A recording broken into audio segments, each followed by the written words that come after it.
Good afternoon, everybody. My name is Patrick Hawe. I'm an associated member of T3 Trading Group, which is an SEC registered broker-dealer, and member of FINRA SIPC. All trades placed by myself are placed through T3 Trading Group. You should carefully consider whether trading is suitable for you in light of your own financial conditions. Please pause the video, read this disclosure, position update.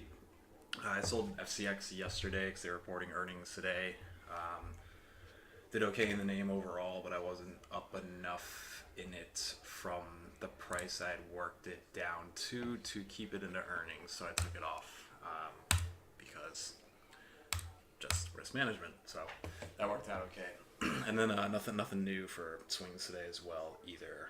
If it was, ideally it would be to the short side. So yeah, let's talk about it. So today is Thursday, October 19th. Market's down solid percent here for SPY at this point. Looks like we popped a little bit at the end of the day, but we're right back down to basically fresh lows here after hours. SPY down 1%, Q's down a little bit over 1%, 1.1, 1.2. IWM, our relative weaker one that's been relatively weak, down 1.6%, and the Dow down a little less than 1%, 0.8 or so.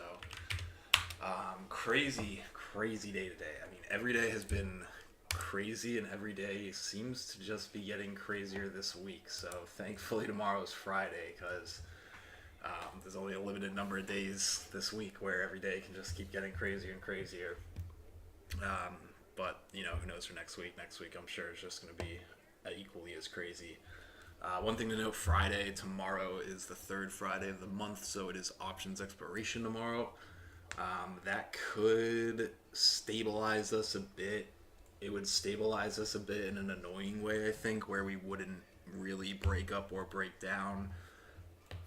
Not that we're looking for like a break out tomorrow or anything, but markets are getting to a point here where we're not super extended, but we're getting closer to it, and this VIX is up a decent amount as well. Might have short-term tactical sentiment in the green tomorrow morning. So we could be looking, if we're down further tomorrow, for a squeeze bounce at some point, either tomorrow or early next week, ideally, if/when we do continue lower.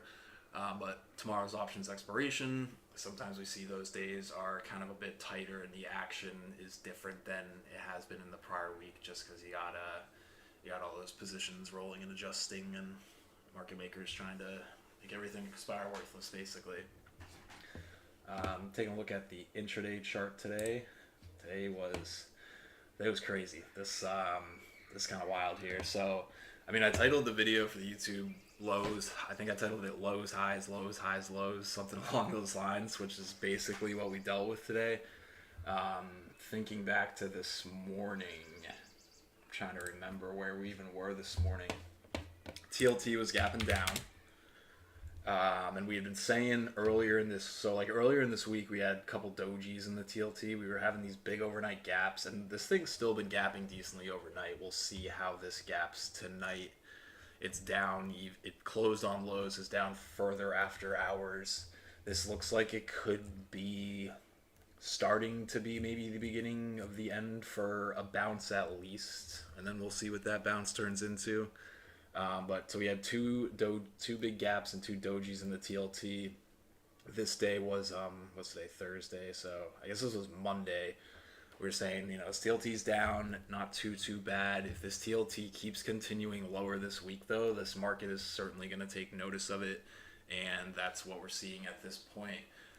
So TLT this morning gapping down in the pre-markets, and the market was gapping down too at one point. Let me just double check, but I'm pretty sure we were gapping down a little, and then we tried to and then we worked our way to green. So we came in with a bit of a gap down this morning, TLT with a decent gap down. Looking at the pre-market action here, and SPY managed to grind up throughout the pre-markets, and then ticked up a little bit more around the I guess not really, this 830 number. We had weekly unemployment this morning, and the number was a beat, which is good for jobs, bad for what the Fed wants to see, which I guess is like kind of bad for jobs. not really too much movement there, but throughout that pre-market session, the TLT was working its way higher, starting with, I guess, like 8 a.m. over here. Gap down in TLT this morning, a little bit of a pop. Pre-market comes back down, makes a little bit of a new low, and then this grinded up nicely in the pre-market from 8 a.m. pretty much until the open, back through that 84 level, which that was the low from, I forget exactly what day this was here. This had, I think, poked 84, 84.06 low. It actually didn't even get past 84. But so yesterday, this TLT had tested that 84, come back up, closed higher than the low, made a somewhat okay looking candle. Then this morning, so, maybe a double bottom off 84. I don't know. Technically speaking, that's what you could think. But, this is the bond market and there's a lot going on. So probably not going to be that easy. Coming in this morning, TLT's gapping below that 84. That's a little bit scary. By the open, though, this TLT had reclaimed 84 and was trading okay. Again, reclaimed 84 by the open. I guess got hit back down a little bit, like right into the open here. But tried to push through 84, failed on 5-minute equilibrium, 5-minute moving averages with this gap fill here. Grinded lower to a new low, and then reclaimed 84 and was looking okay again. Came back up to 84, butted its head up against 84 a few times. Got through it, got through the highs, was looking okay. At that same time, markets were more or less, I guess, a little bit similar. SPY was pretty shaky this morning. Was there a number here at 10? I don't think there was a number here. SPY was like really shaky this morning. Yeah, now I remember that. It was from the VIX. So this morning was, the Bears were in control, but the Bulls had a couple things going for them, and they just needed a little bit more, mostly from this VIX here. And the VIX had opened with a little bit of a gap down, then it bounced. It was not really pushing higher, it couldn't break higher, but then it couldn't really, it was kind of grinding down, but couldn't really break lower in a big way. And this VIX is up past 2-3 days or so. Say you just scroll back on these 5-minute charts for the past few days. We were talking about this earlier, this trend from SPY 438, which was the one little 437 false breakout where we falsely broke down, squeezed up the highs, and then actually broke that key level and tried to push, and then ended up failing that. And ever since that quote-unquote false breakout, if that's what you want to call it, it's just been a brutal 45-degree downtrend here, despite today's pretty clean, except today's absolute mess of price action. So SPY can't really continue up this morning. VIX can't really continue down, even though it is up the past few days and does have room lower. And the VIX ends up breaking up and breaking highs after breaking lows this morning. I mean, this whole day, pretty much until this afternoon, where we just really sold off and the VIX ended up getting a bit loose. VVIX had made new highs as well. It was just a morning of new highs, new lows, new highs, new lows in multiple different areas, which is not probable. It's possible. You see that sometimes. You see it when the markets get a little crazy like this. Times of uncertainty, there's less participants. It's more driven by kind of these VIX robot traders, or zero DTEs always still going on there. But there's no real big commitment yet to either side, really, up until arguably today, and maybe a little bit yesterday too, with real sellers. Real sellers were pretty orderly yesterday. So yeah, I mean, VIX broke through highs, came down, broke through lows, immediately negated that sell, and immediately came to new highs. And that's when I remember that bar this morning that SPY was gapping up a little bit, was time correcting, pretty shaky, but was trying to hold up okay. It poked a new low right here, and then right after that new low had a power bar up through the past 3 bars. That's a nice ignition bar. That's usually good. That usually, probability statistically wise, that does not get negated the next bar. But what happens today, gets negated the next bar. there's some stat out there, I forget the exact numbers behind it, but I think it's like 80% of stocks make either their day high or their day low in the first 30 minutes of the day, something along those lines. And that's just backing what I'm saying with, you get a new day high, a new day low coming in. You're usually not expecting, a day high to follow a day low, and for that day high that followed that day low to then follow with a day low after that new day high. But crazy times we're in. Markets ended up wedging out and breaking up a bit throughout this morning, though. The VIX did kind of end up falling apart, couldn't really continue higher. Had some volatility with Powell, and then so that was the big caveat, or the big event today, I guess, if you will, was Powell speaking at 12. And it was a little bit wild because he had a Q&A session, but he had a speech too, and the text for the speech was released right at noon, which sometimes they do that. Sometimes we know that we're going to do that. Sometimes we don't know if they're going to do that. I wasn't sure if that was coming right at noon today, but that is what we saw. So noon, text comes out, algos just go absolutely crazy. Everyone's trying to read it first, I guess, and act first off it. I don't even remember if SPY downticked here first or upticked, downticked back up. I'm guessing, because technically this candle opened down here and closed up here, I'm guessing the text hit and we downticked pretty, I think, if my memory serves me correctly, we downticked pretty hard right here, then ripped right back up. We'd have to go back and look through some of that text. It seemed like it was more of the same to me when it was all said and done with everything he said, which is like not fully hawkish, but definitely not bearish either. Really, I mean, it's kind of just the same thing. Inflation is still too high. We still need to fight inflation, but the economy still looks good. But we also are, paying attention to data, and we're monitoring the risks out there. We're monitoring those data risks. If data goes in the wrong direction, we'll take it easy. A lot of people think that the Fed should stop, and the Fed seems pretty adamant that they're not done yet.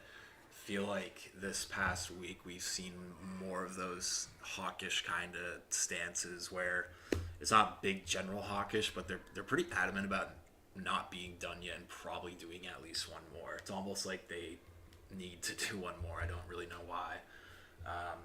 But yeah, so a whole mix of headlines coming out throughout the Powell, and then he had a Q&A session as well, which led to a ton more volatility. Honestly, off the top of my head, I don't remember line for line, what triggered the power through highs, what triggered this bar through lows, what triggered this back up here through highs.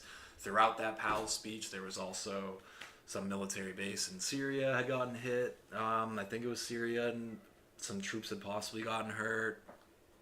Israel's getting the green light to go into Gaza.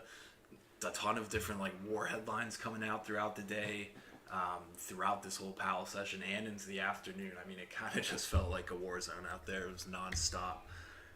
Ultimately, SPY, breaks highs, breaks lows, breaks highs again, breaks lows again, almost breaks highs again after that. And this is the point where in the VTF we're all like, okay, back to lows now, haha. And we go back to lows. On that second high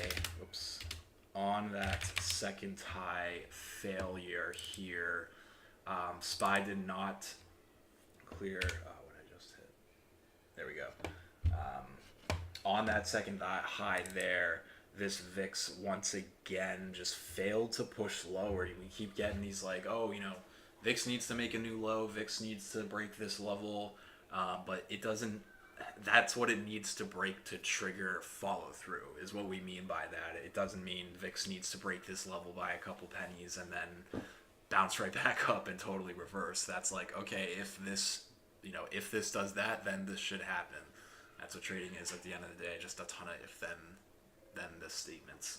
The CVIX 17 here, couldn't break it earlier, poked it one more time here for a new low by literally 1 or 2 pennies, and then green candle, that might be an inside 5, might not be, but inside 5 and up on that downside extension, and the VIX V bottoms and ends up doing this kind of like a I guess a little cup and handle here throughout, and then eventually goes through new highs. And that was really a wrap for the afternoon after just tons of volatility, people getting trapped on both sides trading intraday.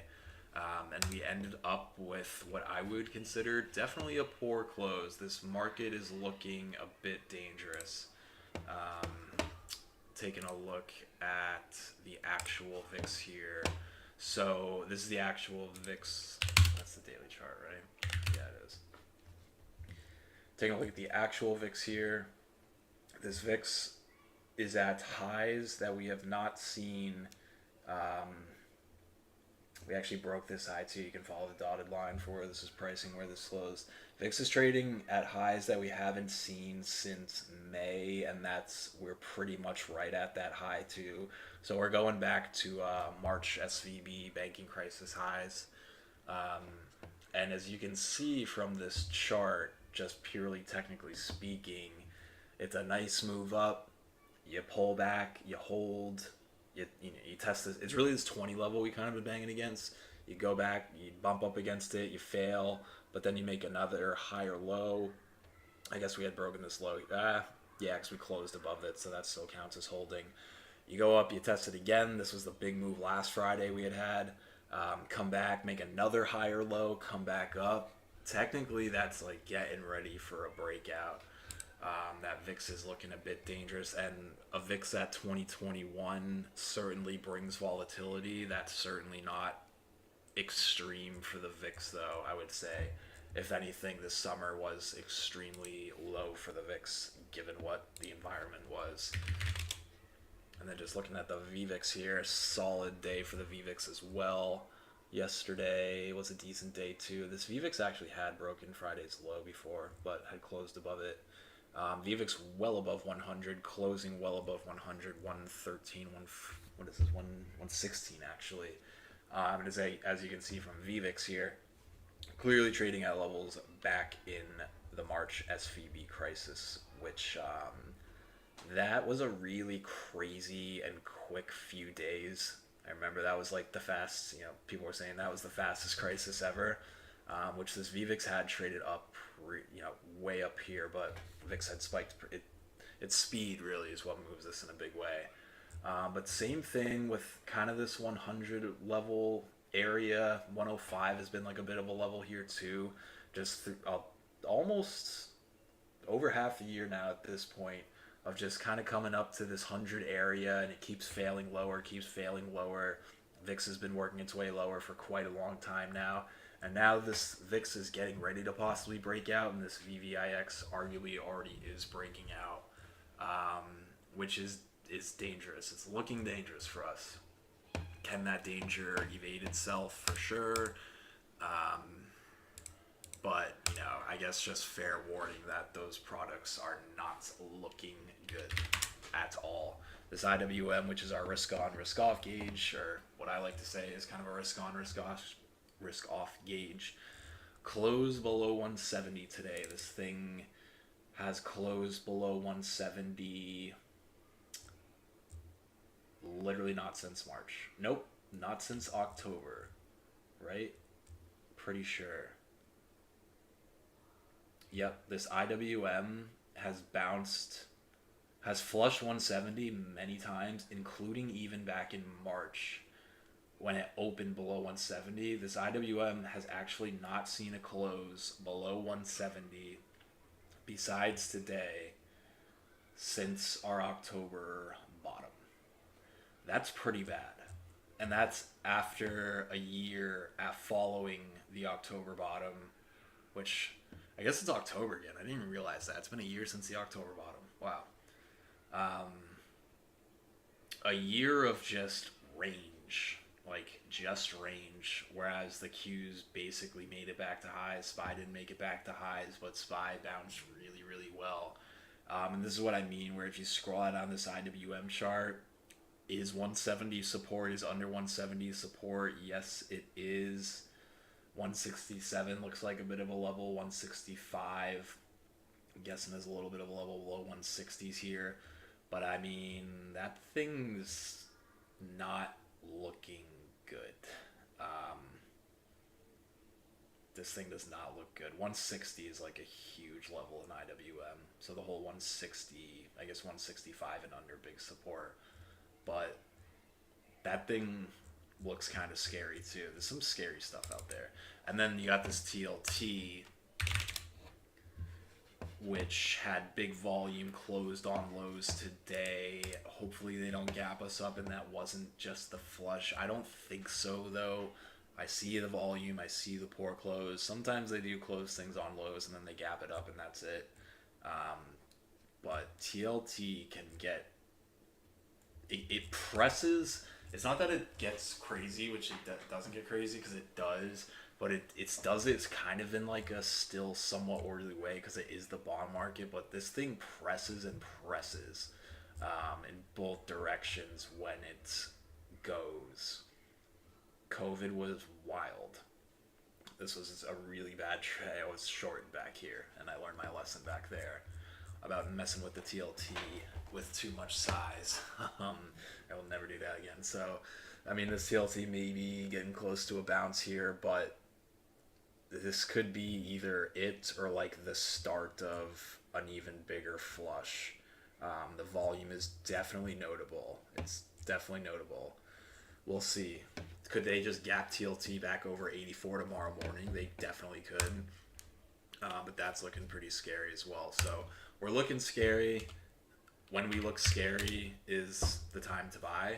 And, you know, that's when I like to do it. But, you know, fear is obviously a bigger emotion than greed. It presses on. People get real scared. So although we're looking scary here and the markets are down, the markets don't look too scary yet. Meaning, I don't know, we might have more downside to come here. So I guess kind of like a warning-ish type meeting. You know, as I say that, I'm like saying it in a way to get ready to buy possibly soon. But this VIX, I mean, there's probably some new people here that haven't really seen the VIX. If you're new here in the past like half year, you haven't really dealt with VIX above 20 at all. And sometimes traders in general, their memories are short just because the markets kind of work that way. But VIX above 20, you know, it gets a little crazy, and you know, SPY a % down seems pretty bad and is a crazy day. Get ready for SPY 1.5, 2+% down. And the bounces work the other way too. I mean, the bounces are huge when the VIX is like that. You get wild intraday bounces that still end up failing, but you can still kind of crush it both ways intraday. But yeah, I mean, if you're like having, you know, if your memory is 6 months, basically half a year shorter, then you haven't really dealt with that VIX above 20, and it's getting above 20 in a pretty orderly way of, you know, coming up against it, failing again, while it keeps failing again, it keeps holding in, making higher lows, staying bid. So this VIX could get loose here. It definitely could. Even if it got to, you know, I mean, I got this trend line here, which is from the October low. Could easily get up to that trend line, still make some type of like lower high off that trend line, maybe get close to these highs like 28 or something, and then come back down. That's like perfectly normal in big picture market cycles. And that'd still be not as high as we were back in these other times. But that'd still be VIX 25 plus. That's still, you know, that's probably a 2% down day for SPY if we see something like that. So yeah, so that's the market. Pretty ugly day today. Powell really shook us around in a big way, and any real signs for any type of rally are just kind of washed out.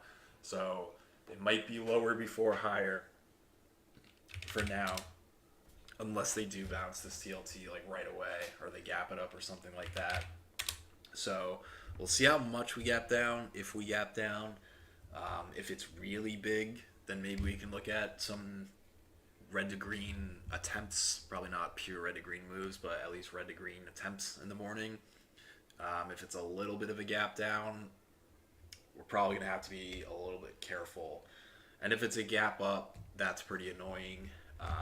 It's going to be a gap up where, like, say we close around here, we gap up to, I don't know, 427, 428 or so. We're going to be in an area where we're gapping up. So technically the gap is to the downside, but we're still a little bit downside extended. SPY could still push up and try and retest 430. That would be pretty annoying. And then again, it's options expiration tomorrow, Friday. These past options expiration days have been kind of annoying from a trading perspective. So we'll see with that. Maybe we need to wait till next week to kind of get loose and see that downside follow through. But yeah, 431 for that daily ADMA.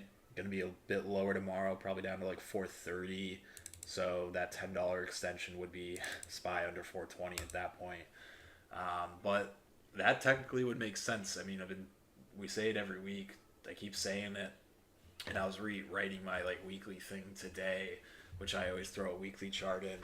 And just as another friendly reminder here, we are in a weekly downtrend, lower highs, lower lows on the weekly, and technically speaking, that looks like a possible lower high once again to me, which technically would mean a lower low coming. And again, also this ADMA looking to cross below the 21, which it has not done since we broke out in the spring. But as of today's close, we were holding in somewhat okay throughout the week until today. We got a weekly bearish engulfing candle here. 1 day left, so maybe we don't close below last week's open, but that weekly is in a downtrend, and that's technically what you'd expect from a downtrend. So, you think, I don't know what this VIX is going to do, but like, if VIX actually goes SPY 415 is not impossible. Even lower than that, maybe. It's been, it's been half a year since the VIX has like really gone over 20. And when the VIX was really over 20, that's when we were dealing with this, which that was a whole nother thing. It has not been like that for quite a long time now. So, yeah, so Friday tomorrow, options expiration. We'll see how they gap us. We'll see how they gap this TLT. Been gapping down pretty much every single night. That's pretty ugly. So we'll see. Yeah, we'll see. Take it from there. So I think that's all I got for today. Tesla had reported earnings. They got smoked. Elon's pretty nervous about the economy from what it sounds like. So that definitely didn't help the sentiment there. Netflix did kind of what I thought it would do, which is more or less nothing. Traded decently this afternoon. It's off lows, but just a doji there with a lot of volume. Big move in a very poor sentiment name there. So decent earnings in a name that I don't think anyone really expected to have good earnings. So big move up, but not much there intraday. Big week next week for earnings. I think we said Microsoft, Google, Snapchat on Tuesday, Meta on Wednesday, Amazon on Thursday, and then Apple is the following week. And yeah, I think that's all I got. So happy to take a look at anything you guys have for questions, comments, complaints, concerns, anything like that. Let me pull up the old YouTube. Make sure I don't miss anything there. Give myself a thumbs up like Derek does. And let's scroll up in the BTF, take a look. Oh, that Solar Edge guidance is awful. These solars are really bad. Really bad. Solar Edge. Is that earnings too, or is that just like prelim guidance? I feel like I didn't see their name on that list that I posted. Solar Edge. Man, another one of these charts that's just like up huge, some gigantic pattern, and then all the way back down. That is ugly. How bad is Tan getting hurt off that? Tan, same thing. Yeah. And phase down 16, 15 points off that. Jeez, Solar's no good. Alright, anyway. Let me see here. First thing I think I see is from Chris.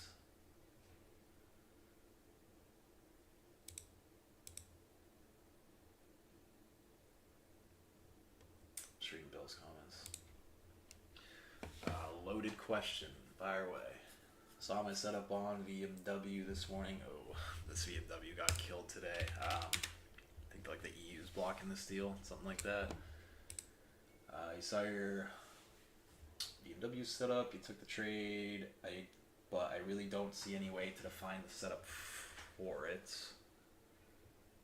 Okay.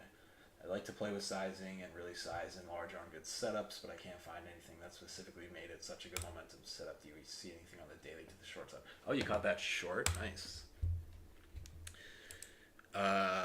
So that was that like your idea for one of your ideas was to short BMW? I guess first I would ask,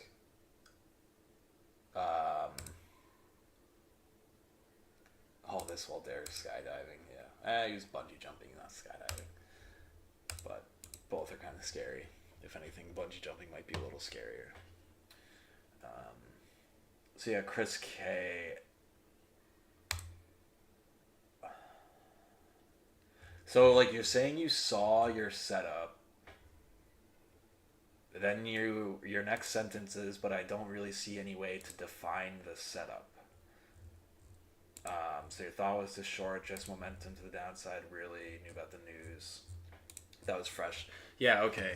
So you want to short it based on the news. You're looking for a short, big gap down this morning. Maybe you're thinking if this loses this low, this finds some momentum. So first you have to find, I think just, you got to work on the game plan a little bit more. You got to find either an entry or an outs or both, something to play against.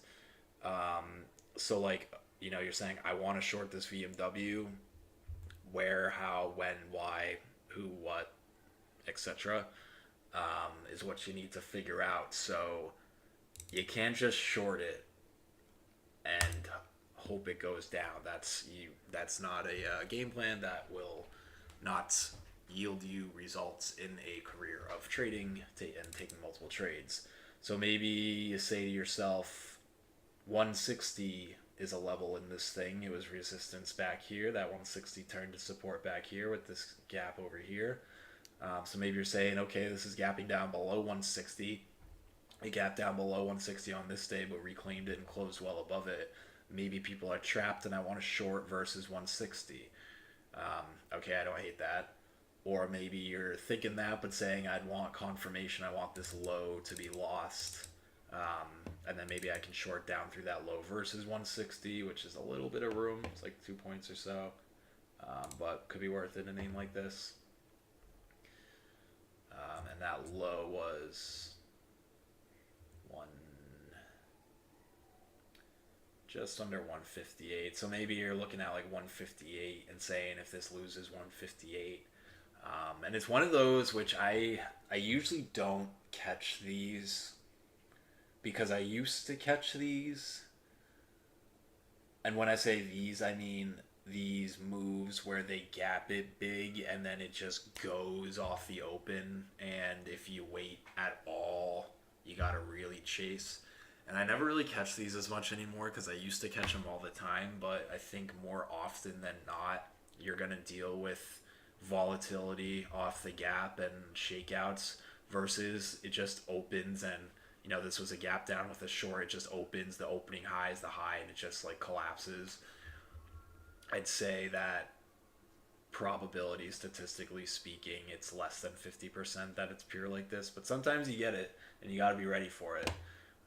Out of curiosity, what does the 2 minute look like here? Because that 2 minute can be good off the open too. Hopefully Derek's not listening to this, but it's true. Sometimes if you just wait for the 2 minute, you can get a little bit of a better entry point, which that kind of wedged out and broke down here when that 2 minute caught up, versus the 5 minute. I mean, you can't even wait for the 5 minute to catch up in this thing. At this point, it got so extended, it bounced to the 5 minute there. So just the momentum down. So yeah, I mean, I think you just, and that's only in the beginning of the day, by the way. So yeah, well, pretty much only in the beginning of the day. I mean, I watch it for throughout the day and in like extension plays and stuff like that, but I'm watching every time frame when I'm doing that too. So yeah, I think you just need just like a better laid out game plan with this, where you take your idea and you kind of make it into a game plan. So that's probably what I would have done. Either look at 160 and try to be short versus 160. I probably would have been nervous about that because it was so extended, but there's news there, so it's fundamental. The technicals don't matter as much. Or yeah, just below this low slash 158. And if I was doing it, I probably wouldn't have gotten very much size on it because it just went right away, and I would have been nervous about a shakeout there. Um,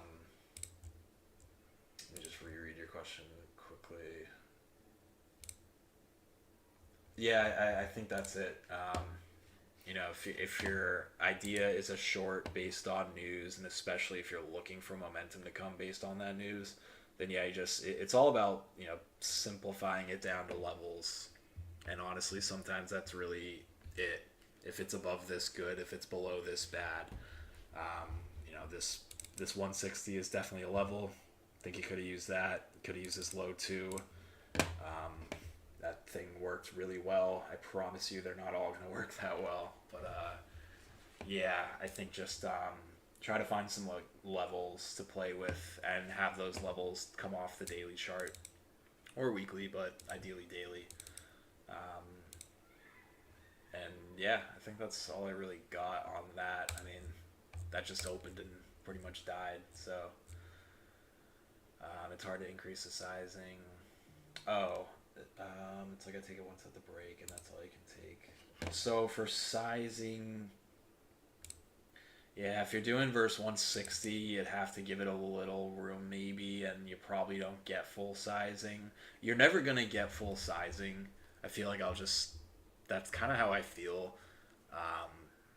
Because when you do, it doesn't really work like that in practice. You can definitely take like big size, but I think it's always better to stay on the smaller side per se than trying to take like tons and tons of size with tons and ton with like very tight risk.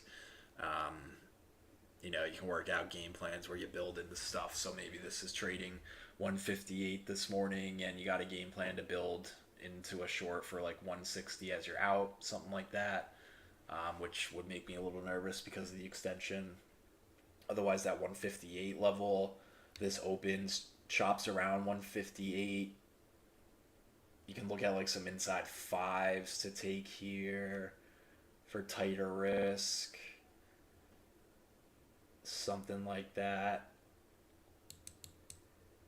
But at the end of the day, just more sizing, more risk, more reward is kind of really what it is. So I feel like when I am trying to increase size, I'm usually not increasing size and keeping my risk the same. I'm usually increasing size and increasing the risk, but I feel that my probabilities are increased as well, which that's kind of like scaling into trading and practice with stuff like that. So yeah, for here, I mean, to increase size, a couple like inside, hindsight's 2020, a couple inside fives to maybe take here. Maybe you're thinking verse 160 and 158's a level as well. Try to come up with a couple levels. You see it open, you see it fail immediately, so you got immediate bearishness in this thing. Breaks 150, spend some time bumping up its head against 158, and then maybe you kind of like piece in a little bit there too. Sometimes I'll do that where I like increase size as the position over time works to prove itself in my favor. And then the other thing with sizing is you also got to have profit targets always. Otherwise, you can't really manage your P&L properly. So, if you know the news is bad enough, I don't know, maybe you're thinking 150, maybe you're thinking 145, maybe you're thinking 140, and this is swinging down to 140 and you want to swing it, but having 100 shares from 160 to 140, it's only 100 shares. That's still not bad though. Having 1,000 shares is obviously better. Having 1,000 shares for $1 is different. Like, you got to know your targets too, and that way you can, that's how you can fully analyze your risk versus your reward. And again, if your probabilities are not great and you're not really sure about the trade, maybe that's something where you're risking $100 to make 100, 100 to make 200. Ideally, you're risking to make more than 1-to-1, but maybe you're risking 100 to make 2 to 300. If your probabilities are higher and you feel pretty good, that's where you should probably risk 500 or 1,000 to make 2,000 or more. And yeah, just higher probabilities, which there's no black and white formula for which trades have higher probabilities. It's partially news, partially technicals, partially sentiment of the name, partially sentiment of the market. Kind of a lot that goes into it, but that's why trading is not easy. So yeah, hope all that helps, Chris. But yeah, just define your game. I guess to summarize, just define your game plans a bit better. Your levels, your out, your potential outs, your potential levels. You can have more than one out. And then your targets as well is pretty important. I feel like that's something that newer traders, not newer, but like newer traders focus on the out and the risk a lot, and then they don't think about the profit targets, not profit targets, but like level targets as much. And that's where you really say, like, I'm risking this to make this. I think this can go here based on the chart, based on whatever. So yeah, hope that helps.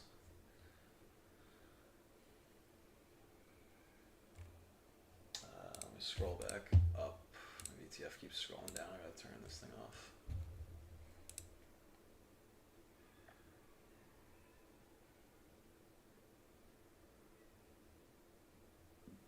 Moody's gonna cut Israel's ratings. Those guys ahead of the ball as always.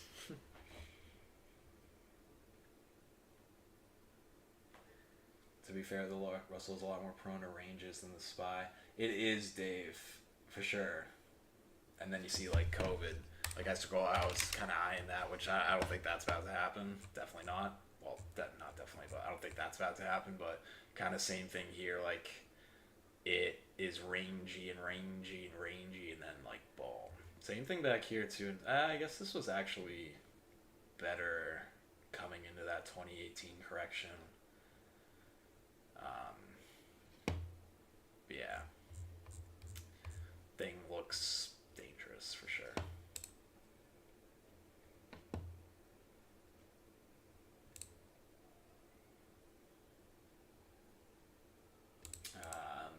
Leif, I see you saying you're new, but you're a bear, so you welcome it. Just again, be aware that higher VIX markets sell, but markets bounce a lot too. They bounce big, in a big way.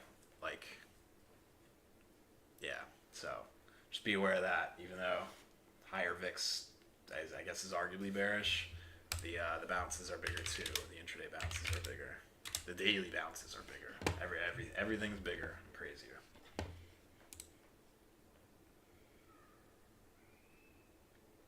Dimitri thinks fall likely stays bid into the weekend. Yeah, most likely. The only thing is the options expiration. We'll see how that is, if that's going to be weird or not. But yeah, you're probably right. I mean, more of these headlines coming out, especially with that base where some U.S. troops get hurt. Really hate to see that. Obviously, U.S. troops getting hurt is not good. Obviously, anyone getting hurt isn't good. But you don't like to see that if we start to like get dragged into this in a bigger way. If they start hurting our guys, which, I mean, we gotta stick up for them, of course. So probably yeah, weekend. No one wants that weekend risk again.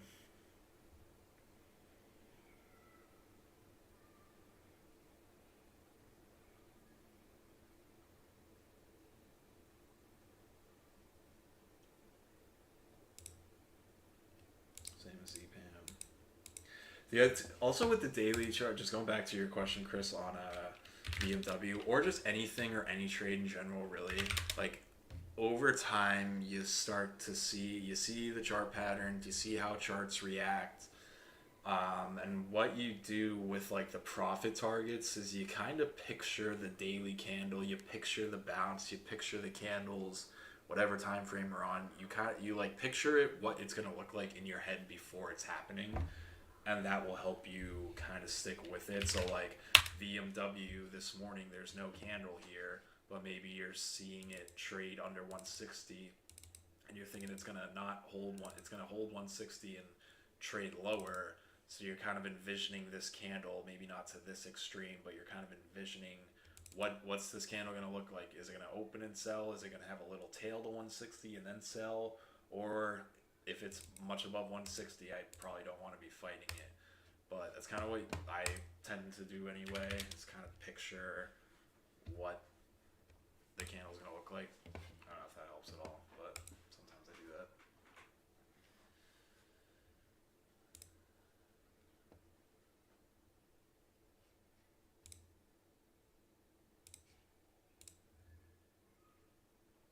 Dave says, looks like there's some buying right at that level and a breakdown. Yeah. Oh, yeah, that's that low. Yeah, that makes sense.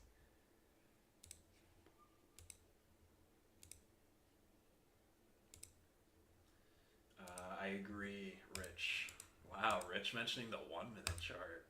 Careful, Rich. You better hope Derek's not in here. Yikes. But I agree. Although, once it gets like past, I mean, honestly, I'll have like a 1 minute up at the very beginning of the day, but I switched that to a 2 minute pretty early on and leave it there. But I agree.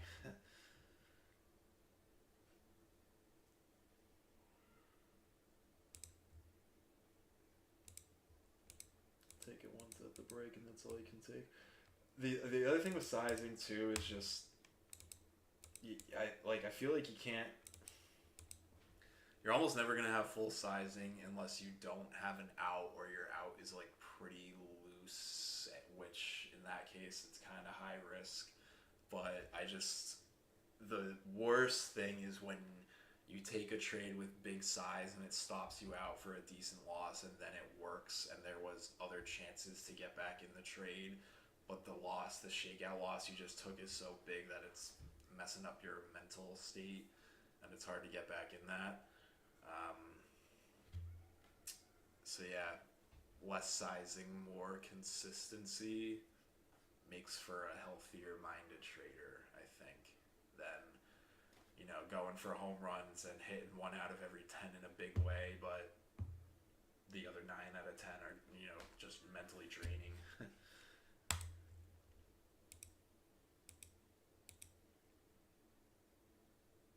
Consider sell stops. Yep, for sure. Right, yeah, exactly, Rich. Which, it's not a way of life. And I assume most of us are trying to do this for more than a year, so get burnt out doing that.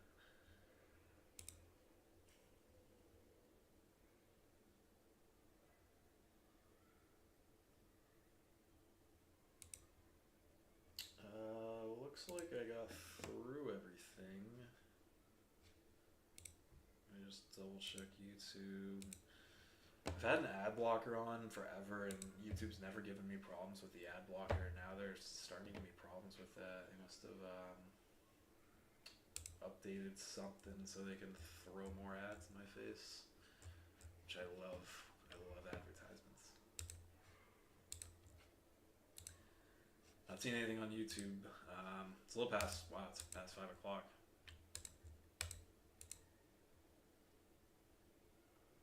Too much size, have it work, and then they think over. Oh yeah, for sure, Dave. But I mean, they'll learn eventually. So they'll learn eventually.